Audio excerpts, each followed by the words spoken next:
നമുക്ക് സൂക്ഷ്മ ശരീരമുണ്ട്. അതേപോലെ തന്നെ മറ്റുള്ള സൂക്ഷ്മ ശരീരങ്ങൾ, ഫിസിക്കൽ ബോഡി ഇല്ലാത്ത സൂക്ഷ്മ ശരീരങ്ങളുണ്ട്. ആ ശരീരം ജീവിക്കുന്നത് നമ്മളിലൂടെയാണ്. നമ്മളിലൂടെ വെച്ചാൽ ഫിസിക്കൽ ആയിട്ടുള്ള ബോഡി ഉള്ളവരിൽ നിന്നുമാണ് അവർ ഊർജ്ജം എടുക്കുന്നത്. അപ്പം നമ്മുടെ സൂക്ഷ്മ ശരീരത്തിൽ വേറെ സൂക്ഷ്മ ശരീരം ഉണ്ടാകാം.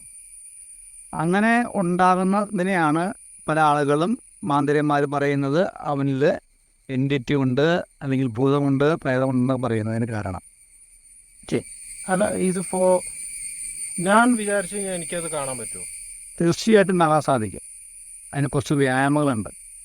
ഇന്നത്തെ യോഗശാസ്ത്രത്തിൻ്റെ ഒരു കഴിവ് കുറവാണെന്ന് പറയുന്നവരും, യോഗശാസ്ത്രം കൃത്യമായി ചെയ്യുന്ന ആളുകൾക്ക് അകക്കണ്ണ് തുറക്കണം, മനസ്സ് തുറക്കണം. ഈ കാണുന്ന മനസ്സല്ല. അപ്പോൾ മനസ്സിൻ്റെ കണ്ണ് തുറക്കുമ്പോൾ കാണാൻ സാധിക്കും. നമുക്ക് സൂക്ഷ്മ ശരീരമുണ്ട്.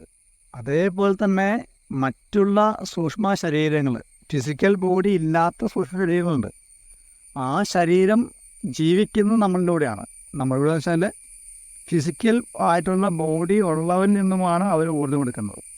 അപ്പം നമ്മുടെ സൂക്ഷ്മ ശരീരത്തിൽ വേറെ സൂക്ഷ്മ ശരീരം ഉണ്ടാകാം. അങ്ങനെ ഉണ്ടാകുന്നതിനെയാണ് പല ആളുകളും മാന്ത്രികന്മാർ പറയുന്നത് അവനിൽ എൻറ്റിറ്റി ഉണ്ട്, അല്ലെങ്കിൽ ഭൂതമുണ്ട്, പ്രേതമുണ്ടെന്ന് പറയുന്നതിന് കാരണം. അല്ല, ഇതിപ്പോ ഞാൻ വിചാരിച്ചു കഴിഞ്ഞാൽ എനിക്കത് കാണാൻ പറ്റുമോ? തീർച്ചയായിട്ടും കാണാൻ സാധിക്കും.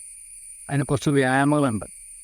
ഇന്നത്തെ യോഗശാസ്ത്രത്തിൻ്റെ ഒരു കഴിവ് കുറവാണെന്ന് പറയുന്നവരും, യോഗശാസ്ത്രം കൃത്യമായി ചെയ്യുന്ന ആളുകൾക്ക് അകക്കണ്ണ് തുറക്കണം, മനസ്സ് തുറക്കണം. ഈ കാണുന്ന മനസ്സല്ല. അപ്പോൾ മനസ്സിൻ്റെ കണ്ണ് തുറക്കുമ്പോൾ കാണാൻ സാധിക്കും.